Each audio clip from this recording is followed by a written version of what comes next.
everyone, and welcome to Messy Confessions number 9. We're in April, and I am so sorry I wasn't able to do this last week. It's been a bit of a crazy month. We usually try to do our live streams the first week of the month, yet here we are, second week of April.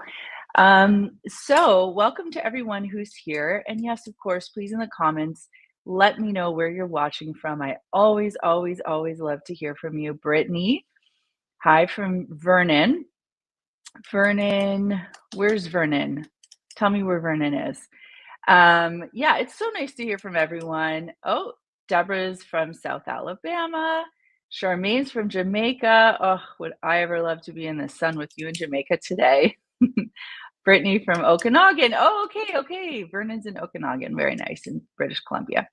Oh, we've got Judy from Mississippi. We've got Deb from Ann Arbor, Michigan. We've got Lenka from the Czech Republic. I visited the Czech Republic.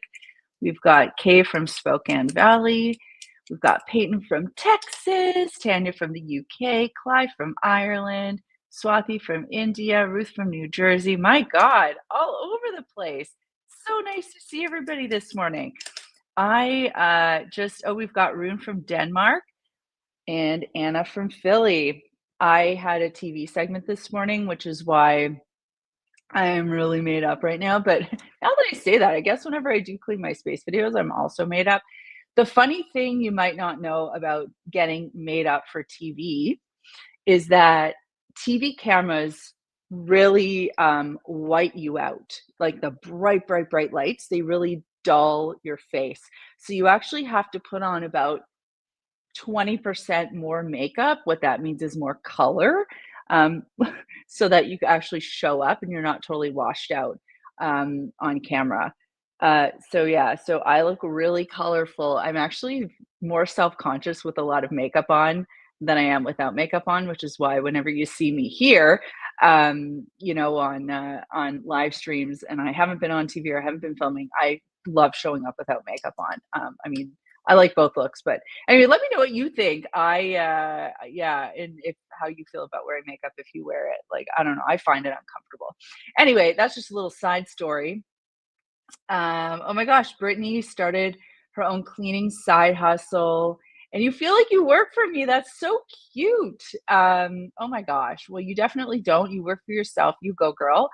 And yeah, I mean, I learned everything I know about cleaning because I started a cleaning business back in 2006 and I didn't know anything about it. So I had to learn it from the ground up. And yeah, it's just, something that I sort of picked up and have been learning about going on many, many, many years.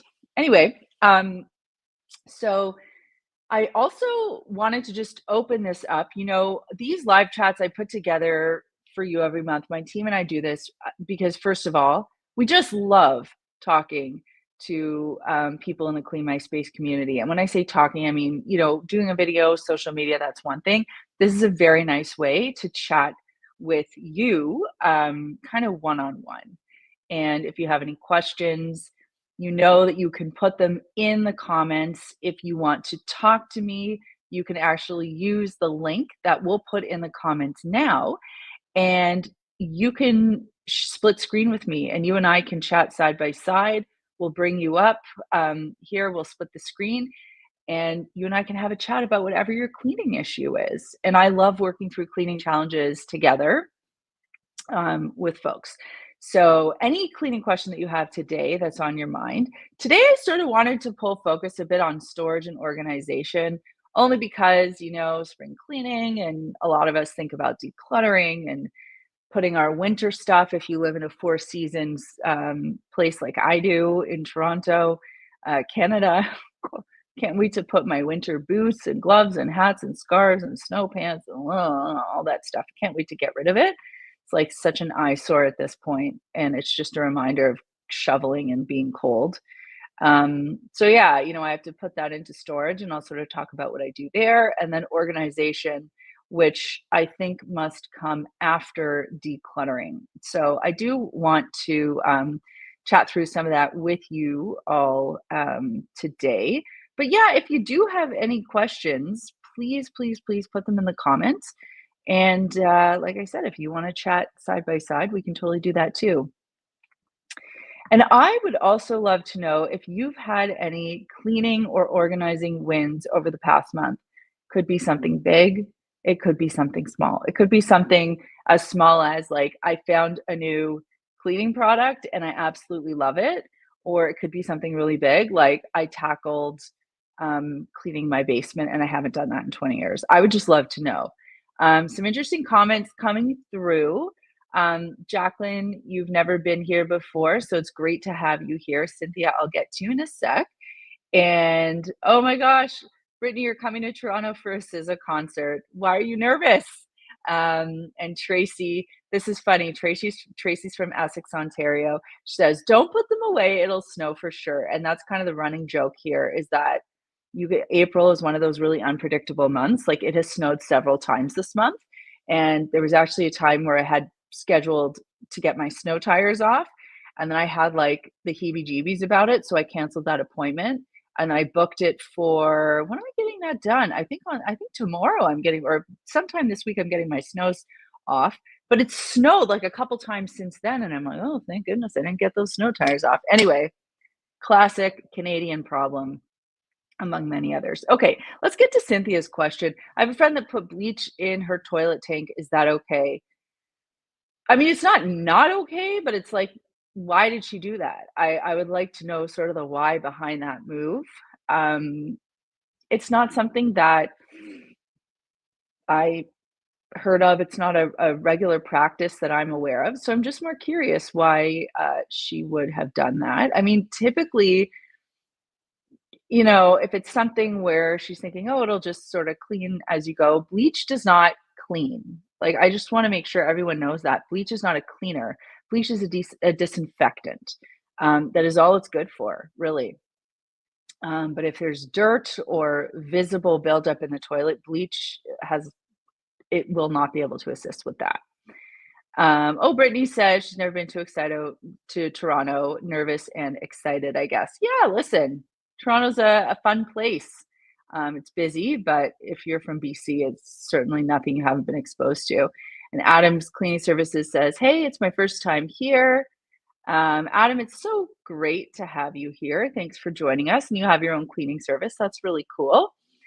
Oh, Cynthia says she didn't have any tank drops. So I imagine that's like product that you put into your tank and it sort of disperses product into the toilet to keep it clean. I'm not a fan of those. Honestly, I feel like if you just clean your toilet on a weekly basis, bi-weekly basis, you're going to be fine. I think that stuff is sort of just like, if I can be honest, just quite literally flushing money down the toilet. Brenda, let's see your question here. I have a walk-in closet that I share with my husband. I have to clean and organize it, but I'm having a hard time. I live in upstate New York, so I have my all-season clothes in the closet. So Brenda, yeah, this is a common issue. You could have a closet the size of a zoo and it wouldn't matter because as humans, our job is to just fill spaces. And that's what we're good at. So you and your husband, I'm sure, would find a way to fill a space no matter how big or how small. What I think is really important with closets is doing a seasonal changeover. So we live in similar weather zones, you and I. So I have a fall winter set of clothing, if you will. So I have like even heavier, my thicker woolly socks, my sweatsuits, like lots of hoodies. I have my sweaters, my heavy knits, all of that stuff. And what I do around this time when it stops snowing, Tracy, is Tracy, because I know you're thinking about this, is I go through my closet, I pull out anything that I'm completely over, like I know I'm not going to wear that again, donate it or sell it on Marketplace or whatever, pack the rest of it up, and then I pull out my spring summer stuff. And then I do the same thing. I go through it and I'm like, yeah, that doesn't fit. I'm over that, whatever. And if I'm still into the stuff, I'll hang it back up. And now I have my spring summer closet. So my closet is never an overwhelming space to be in because I can always get dressed easily for the weather that I'm currently dealing with. And I don't have stuff in my closet from 20 years ago for an off season. So I hope that kind of explains it. the way that you would have to start is by just pulling everything out, throwing it on the bed, and going through it piece by piece. I know it sounds like a really obnoxious and time-consuming task. It will take a long time, and you might dread doing it. I guarantee you will feel amazing when it's done. Like, that is a personal guarantee. All right, let's see. Anna says, "I'm trying to declutter and clean at the same time. It's not easy. I have a lot to declutter." Anna, why don't you just focus on the decluttering first? You know, it's so hard to clean a cluttered space. It's like, if I can be as bold to say, it's not even worth trying to clean a cluttered space. Job one is to get rid of the clutter. Once you have a more pared down environment, it's so much easier to clean. So I would put my effort into that right now. And then once you've sort of, gotten rid of stuff that you no longer need or stuff that's taking up a lot of space, it's at that point that you'll have cleaner, clearer surfaces that you can then focus on cleaning. Um, all right, let's see here. Um, Tracy says, "My parents have an orangish, yellowish staining in their sinks. We've tried everything. Barkeeper's friend, lime away and iron out. It's not budging. What do we do?" So orangish yellow staining. Um, it sounds like a mineral issue. I wonder if they're having it in their toilet, in their shower, or if it's just the sinks. Okay, because if it's happening in sort of all, waterways in the house, then it's clearly a water hardness issue. If it's only happening in the sinks, it might make me consider the age of the sinks. Like, maybe the sinks are really old. Maybe they have some staining or damage that's sort of permanent. Because if the sinks have been scratched, all three. Okay, so yeah, so it's a water hardness issue. That's something coming from the water. That's not an age of the sink itself. So they can either get a water softener if they don't like that. Barkeeper's Friend really isn't going to help with that. CLR is my go-to product for that type of challenge, because it's going to deal with whatever is in your water there. Um, I think if it's an ongoing issue and their water is quite hard, and just so you know, like, water hardness doesn't only affect the color in your toilet and sink and shower, but it also, the more minerals you have in your water, the less effective cleaners are. So, for example, laundry detergent has a harder time cleaning your clothes in hard water. Shampoo, oh, they have a water softener. Oh my gosh, they must have really hard water. So, in that case, I would say go at it with CLR. And you can also try, CLR has a foaming product. So rather than just the liquid format, you could actually get it in foam. And the reason I like foam is because it's clingy. So you can spray it onto the surface and let it stick. But like I said, if the sink is old and it has cracks or scratches in the finish, you might have staining that sort of worked its way into the cracks. And that's going to be really hard to take out. So try the CLR spray product, but just be aware that you might have issues if there's scratches. Okay. Alrighty, let's see. Deborah brings up a good point. I just want to mention, bleach will eat the rubber seals between the tank and the bowl if left. So this is referring to the earlier question about putting bleach in the toilet tank. And yeah, it's one of those things, like vinegar will do the same thing.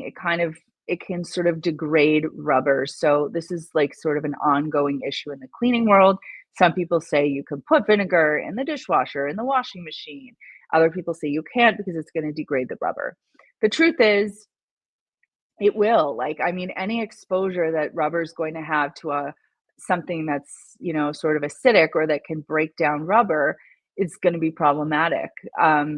It's not ideal, honestly, to have bleach in the toilet tank. I don't see it as necessary. And over time, Deborah is right. Yes, bleach can cause that issue if it's something that's done on an ongoing basis. Alrighty. Sorry, I was just getting a little carried away in the comments there. Let me see. Okay, Brittany wants to know, how should one organize a dresser from top to bottom? So this is a very personal question, but I will say for me, I always like to think about a dresser like a human body. So I like to go sort of from the top to the bottom.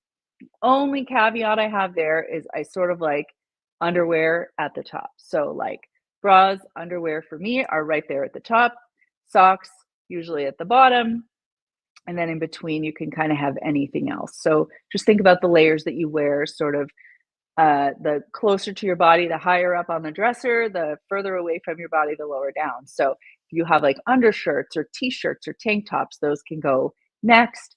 Then you can, sort of have your pants or whatever the case may be, and then sweaters or sweatsuits, whatever you have, can go toward the bottom, and then socks.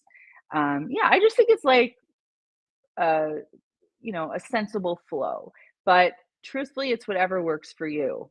Um, whatever's going to make it easy. And I know this sounds sort of extra, but I was noticing that my daughter was having a bit of a struggle with figuring out where to replace things. Like she kind of knows where to pull things out of, even though she's had the same setup for a long time. So I have a label maker, like a Brother P Touch, and I just started labeling the areas where things are, so she knows where to get them and where to put them back. And that will hopefully precede her putting her own laundry away. So pray for me, please. Alrighty. Let's see. Oh, Brenda's near Niagara Falls. Cool, cool, cool. It's such a cool place to visit. All right. Jen is in the middle. Hey, Jen. Is in the middle of a dumpster. Feels so good. You love decluttering. Oh, yeah. I mean, listen, I have to say the feeling of getting rid of things that you no longer need is unlike most other things in this world. It feels so good to be free of the stuff that you don't need. And while it is so hard on the front end to start that project, the work that you put in and then the experience afterward, just it's such a relief. Like it's such like a big sigh of relief that you get to take. And I know I've talked about this before, and we have a video coming out about this. It's about how to sell things on Facebook Marketplace. And I have to say, if one of the reasons why you're hanging on to things that you don't want to get rid of is for financial reasons, you're like, well, I'm not getting rid of that XYZ thing because I spent $300 on it. Well, guess what? Someone else wants that thing and is willing to pay for it.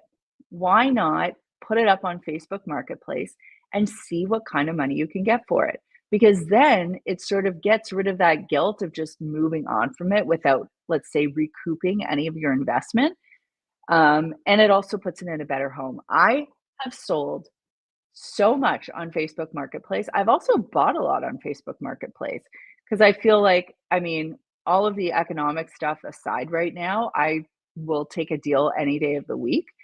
But especially right now, it is a really expensive time to shop. There's a lot of uncertainty in the market with, tariffs and all that. And I don't want to make this anything political, but like a lot of shoppers are really thinking twice about how they're making purchases. So if you need something, there's someone like Jen or someone like me who's looking to get rid of it. You might as well go on Facebook Marketplace, save some money, and also keep something out of a landfill. And then you don't have to pay retail for it either. And then the person who's getting rid of it gets to recoup some of their investment. It is such a win win, really. And it cuts out the middleman. And I've met some really nice people selling things on Facebook Marketplace. Let me know if you've had a similar experience. Like if you've had or a weird experience, tell me about it in the comments. I'd love to hear about it. But like, yeah, I've met some really cool people on Marketplace.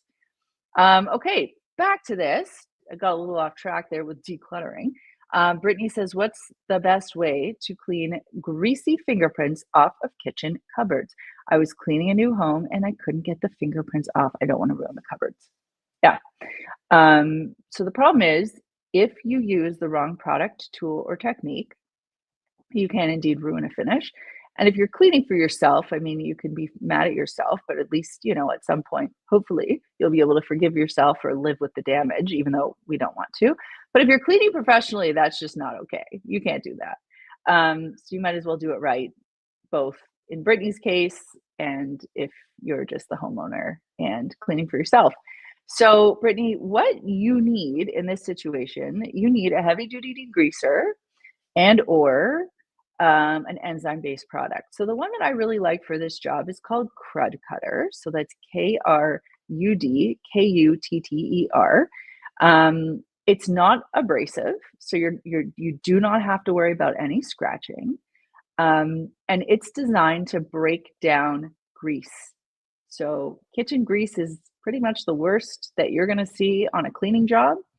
Um, and yeah, a degreaser's job is to essentially, and an enzyme-based cleaner's job is to essentially digest that grease. So it breaks it down, um, and gets it off there for you.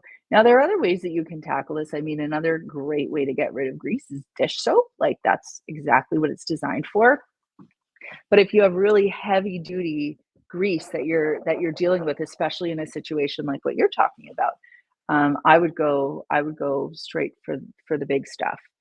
Tracy wants to know if that's available in Canada. It is. I purchased it, I think, either at Home Depot or Canadian Tire or both. And for those of you in the States, we Canadians toss around Canadian Tire the way you would toss around Target, just as a conversation piece. It is a really weird retailer. It's been around for a really long time. I want to say like 100, maybe 150 years. You walk in there and it smells like tires because yeah, they started their business. They started in the tire business. So a lot of people go there to maintain their cars, get tires and car parts and car cleaners. But then they also sell housewares, they sell cleaning stuff. They're kind of like a Home Depot sports gear. Like a lot of people go there to get hockey equipment. Yeah, Canadian Tire, it's a vibe. If you're ever in Canada, go check it out. Deb wants to know if have you ever tried the pink stuff? It takes hard water off my glass doors easily. Yeah. So Deb, what's cool about the pink stuff is it's an abrasive cleaner, and it has ground up quartz in it. So I I used another product for many years that was very similar to the pink stuff. And I love it because you get that mild abrasion, you get that creamy texture. So you can sort of, use it as a cream cleanser. You can scour your sinks with it. You can clean showers and tubs and pots and pans. It's a very effective cleaner. The one caution I will make with the pink stuff is you just want to make sure that you're using it on a surface where it will not cause damage because it does have quartz and it can scratch. But yeah, it's people swear by the pink stuff and it is a really great cleaner. All right, Catherine wants to know, I have laminate floors that are somewhat old and now damaged because no one knew how to clean it. Interesting. We have a video. We just released it not too long ago, actually, on how to clean different types of hard floor surfaces. We do cover how to clean laminate. I'll say, Catherine, it's laminate's a really tough finish to restore in that you actually can't restore it because it's not like wood. It's engineered. So you have like a laminate sort of, it's like a photograph that's been laminated onto like a core. That's your floor. It's like the core floor surface is sometimes it's wood, sometimes it's compressed. It's like just it could be a number of different types of materials, but it's not actually wood. Um, it doesn't behave like wood. It doesn't get cleaned like wood. And, when it dries, it doesn't at all dry the way a wood floor would dry. So it's really, yeah, it's a really touchy subject because I think a lot of people think because it looks like wood, you clean it like wood, where in fact, you have to clean it like laminate. So water can get in between the cracks, like where the different floorboards meet up. Water can get in there. It can cause issue because the core is generally made out of wood pieces, like wood fiber. So you can get expansion, which can ruin it. A lot of people complain about laminate looking streaky, and that's because they're using too much product or the wrong product on laminate floors. So like Murphy's oil soap, for example, just does not belong on laminate floors. It's going to leave streaky finishes. It's going to leave a haziness. I don't even use soap. We have, or yeah, because it leaves too much residue. I think our recipe, it's in our video. I'm trying to remember off the top of my head, but I think it has rubbing alcohol in it because it dries quickly. It's also really important to clean in the direction of the grain with laminate. Anyway, it just goes to show, Catherine, this is a great point that you raised because you have to know how to take care of something in order for it to look good for a long period of time. Alrighty, let us see. Kisma says it looks like a rust problem. I think that was in reference to the parents who were having issues with their sink. Jen says, remember back in the days when we used to put a brick in the toilet to save water? Jen, I don't know what you're talking about. Tell me about that in the comments. Yes. And then Catherine says the wood would separate because it's Easter. How do we clean it for the time being? Yeah. So you are going to get that expansion because you're using too much you're using too much water and it's leaving moisture behind. So the other thing that you want to do is make sure that after you clean the floors that you dry them. So whether you're using a flathead mop and you're changing out the mop pad, like the mop head, to a dry pad, or you're putting a large microfiber cloth on there, like the Duo cloth, the Maker's Clean Duo cloth, and then you're just cleaning that real quick. But you can't actually restore the look of that. If anything, if it really bothers you, you can like throw a rug over it if aesthetically it's unpleasing, but that's something that wouldn't be able to really be restored. Wednesday wants to know, what about citric acid in the toilet tank? So citric acid is going to do the same thing as vinegar, really. It's going to have that capability to sort of degrade the rubber or the plastic in the toilet. I just want to remind everyone, like, your toilet does not need a product to be cleaning it on a regular basis. It was a brilliant move on behalf of the companies that make like 2000 flushes or any of those products that sort of clean your toilet every time. Your toilet is just fine. Okay. Like, unless you have a gas station toilet where people are coming in there and just doing the worst possible things, your toilet in your house is fine. And if you clean your toilet, if you scrub it with a toilet bowl cleaner and a toilet bowl brush once a week, once every 10 days, like, you're fine, really, truly. So please just save your money. Don't worry about putting things in the toilet tank. You're good. Patty Flynn says, word of mouth to friends and family before you sell, because selling to friends and family feels so good. And you're right about that. I imagine what you're referring to is like when I was talking with Jen about decluttering and, putting your stuff on Facebook Marketplace. You're absolutely right. Like, there are things that I will say to my friends, like, hey, I'm getting rid of this. Do you want to buy it off of me? Or like my sister, she and I live close to each other. We have a lot of similar tastes. So if there's something that I no longer want, I might say to her, like, sometimes I'll just give it to her. And sometimes I'll say, like, oh, hey, like, I'm returning this thing, but if you want to buy it from me, I'll sell it to you. So we've done that a lot as well. Another thing that's really big, Patty, is hand-me-downs. So I have a 7-year-old daughter. My best friend has an 11-year-old daughter. Ronit, that works with us, has a daughter that's turning 9. So I have a big crew of people that give me hand-me-downs. I barely buy my daughter clothes, barely. And then my sister has a 4-year-old. So I save all of Riley's stuff, my daughter's stuff, and then I give it to my sister. And what I do is I organize it by age. So my niece just turned 4, so I gave my sister all the 4-year-old, 5-year-old, and then I sort of keep the other stuff, the 6 and 7, so that my sister doesn't have bags and bags of stuff. But that's what I do, and I love the hand-me-down cycle because it has saved clothes from going to the landfill. And when I tell you, these clothes are like threadbare or completely stained and ruined by the time my niece is done with them, but they've been through like 3-4 people by that point. And it is a really good feeling because my friends saved me money. They also didn't have to throw stuff out or just donate things that they loved. They knew it was going to a good place. And then I get to give stuff to my sister and my niece, and it's like the cutest thing when my daughter sees her cousin wearing her clothes. And like last night, we were at my friend's house for dinner, and her daughter saw my daughter wearing some of her clothes. And it's like this really adorable moment that the kids have. And it's a feel good thing. So, Patty, I love this point. You're absolutely right. All righty. Let's see. M.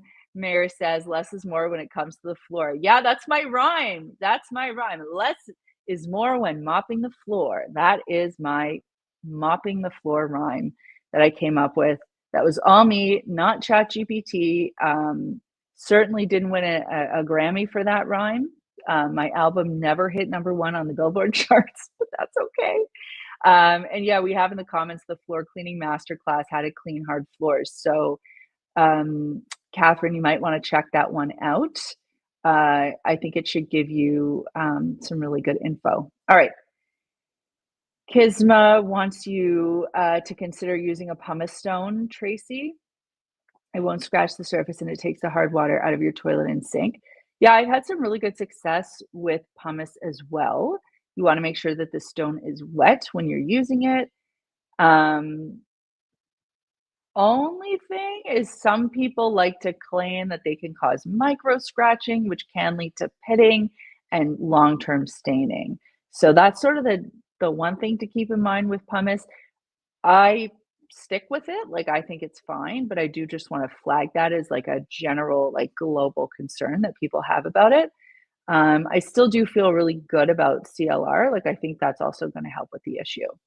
Sherry says hello from Simcoe. So Simcoe, if anybody has heard of the Muskokas, it's like Canada's, what do you call it? Oh God, Hamptons. It's like our Hamptons. Okay. So Simcoe, just to orient you, is close to Muskoka. So Sherry is living in a beautiful lakefront area. My wine glasses are getting foggy. I do use a rinse agent in the dishwasher. Any tips on making them clear again? Yeah. So question number one, I would find out if you're using a great detergent, because sometimes if you're not, your detergent can sort of stick around. Number two, like typically I have best results using something acidic. So I would say do like a vinegar wipe down. So spritz the inside of your glasses with vinegar and give them a wipe. That's typically going to help. I'm surprised that you're getting that with a rinse agent. Well, like if you're using a rinse agent. The other thing I would suggest, Sherry, is to clean the dishwasher and also to clean the filter, like to run a dishwasher cleaning cycle with a tablet, and also to clean out that filter. Because if you're getting that and you're using a rinse agent, you're doing everything right. So I want you to think about some dishwasher maintenance there. Donna says, hey from Missouri. Hello. Let's see. Oh boy. Brittany says, I was cleaning for a year and a half for some other girls and they use Tide for washing the floors, even on hardwood. Does Tide work for that? When I can learn, it can ruin the finish. Okay. Deep breath. So some people online love to talk about Tide, commercial Tide, powdered Tide, and they love using it for hardwood floors. I would never use that on my hardwood floors because Tide, believe it or not, is a laundry detergent. And I am of the belief that we have to stay in our lanes when it comes to cleaning, and we have to use products on the surfaces in which they were intended to use or to do the job that they were intended to perform. Okay. So, for example, a product like Dawn Power Wash or Dawn in general, that's designed to cut grease. So I know, when I was advising you earlier, Brittany, that if you have greasy cabinets, you can use something like a dish soap or a Dawn Power Wash to deal with that. If it's not strong enough, you can go up to a stronger degreaser. However, Tide is designed with surfactants, enzymes, detergents, sealants, all sorts of things that work really well when we have clothes in a machine with lots of water and a rinse cycle and all the things. And it's designed to remove dirt from the surface of clothing and rinse it away. That is the job of a laundry detergent. It is not to clean floors. And in fact, the people at Tide who test the product, whom I have personally met and chatted with and questioned, um, have not tested Tide on floors because that indeed is not what it is for. So people love to come up with all sorts of clever little hacks where they're like, did you know you could use X for Y? You really can't, and you shouldn't. It can ruin the finish. It might look fine the first time you do it, but the 10th or the 20th time, or in 2 years from now, when the color of the floor changes and people are wondering why, that's why. You have to just use the product for the purpose that it was intended to be used. Okay. Really important thing for you to remember being someone in the cleaning industry. Adam, that's really nice of you to say. That's very sweet. Thank you so much. And I hope that you and Brittany, I hope that both of your clean businesses are thriving and doing well. Jen says it would displace the water, so we would save more money filling back up the tank. 80s baby. I'm an 80s baby too, but I did not know that. Okay. Reptile wants to know, how do I remove rust stains on the outer opening of a stainless steel Owala bottle, not the lid itself? Sure. So Reptile, what you can do is use superfine steel wool. So you can go to Home Depot, Canadian Tire, Target, wherever, and you can get superfine steel wool. It's going to say 0000 steel wool. Then you can use a little bit of water and you can just rub that rust stain off. Now, you can also use a little bit of cream of tartar and lemon juice if you have that on hand. That can certainly help rub the rust off. CLR can also help get rid of the rust. So you have some different options there.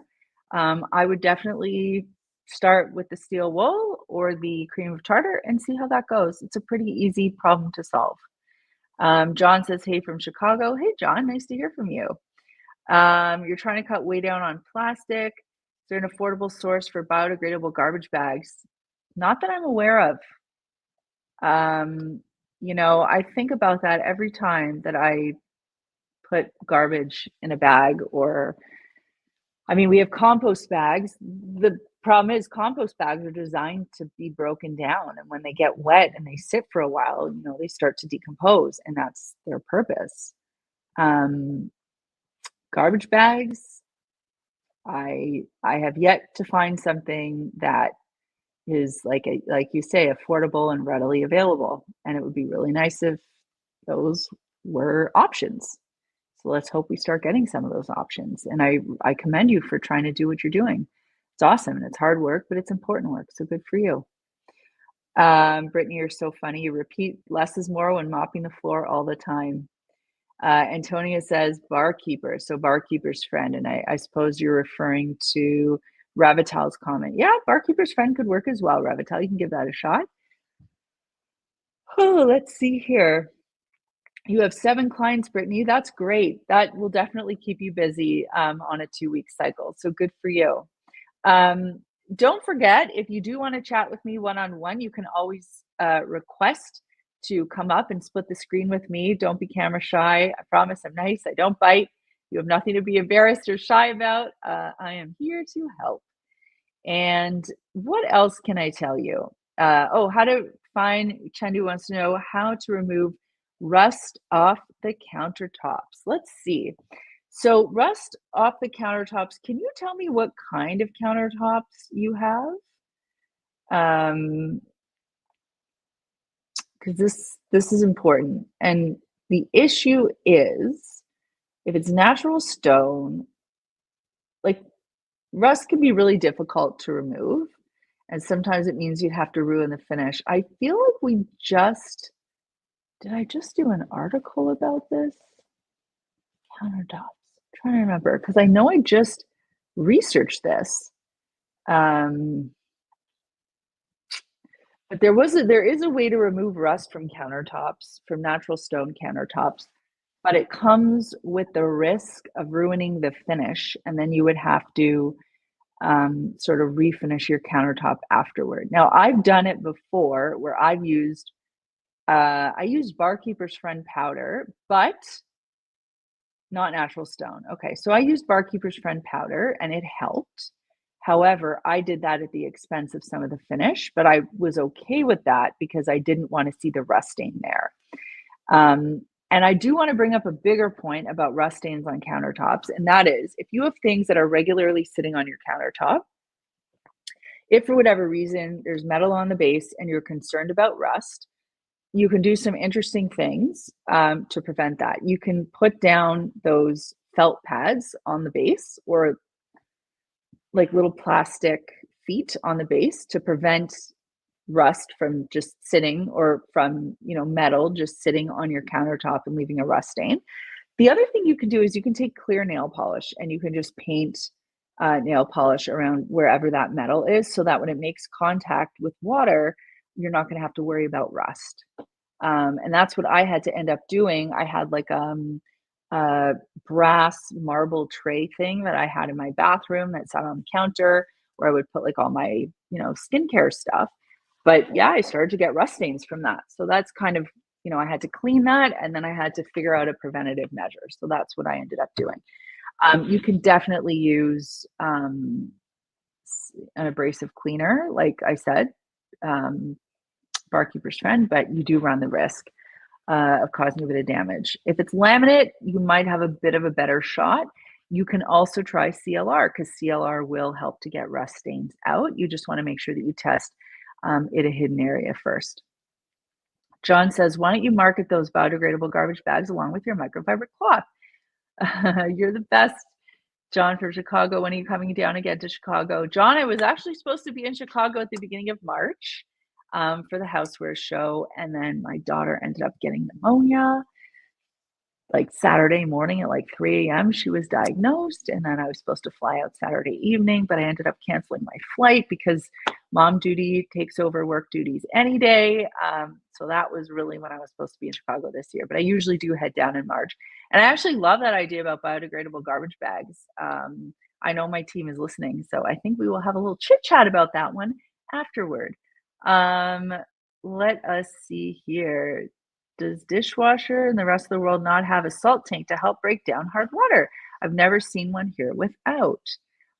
Yeah, not as far as I know. I haven't seen a dishwasher with a salt tank to help break down hard water. The way that houses in North America work is we have those tanks connected to the water system of the entire house.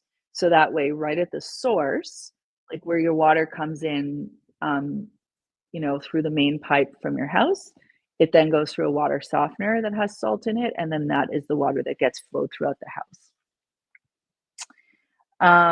Oh, Revital, so nice to have you from Israel. Chag Sameach, which means happy holidays because it's Passover right now.